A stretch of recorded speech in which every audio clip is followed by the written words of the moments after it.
જો અમે નીલકંઠ મહાદેવે આવ્યા છીએ અને અહીંયા એક કંદમૂળ મળે છે.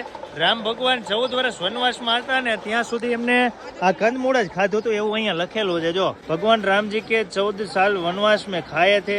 खाने में ठंडा और मीठा है एवं स्वस्थ के लाभदायक है. स्वस्थ में भी लाभदायक ऐसा कुछ लिखा है. 20 रुपये આવે, 50 રૂપિયાનું આવે, 100 રૂપિયાનું આવે. એકવાર જરૂર ખાઈ જો. આ કંદમૂળ છે भाई साहब. एक कंदमूल दो ना, मैं भी टेस्ट करता हूँ. श्री राम ने खाया था ये. राम सीता खाए थे कंदमूल. राम ने सीता ने खाया था ये कंदमूल. खुशी खाओ છે ને. રામ ભગવાન 14 વર્ષ વનવાસ હતા ને એમને આ ખાધા હતા. જો આવી રીતે આપે. हाँ श्री राम कंदमूल लिखा है बड़े सामने बोल रहा है. कैसा लगता है? टेस्ट करते हैं अभी.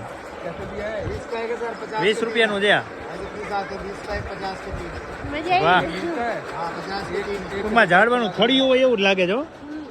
हाँ तो आया हमें તે મીઠું લાગે છે.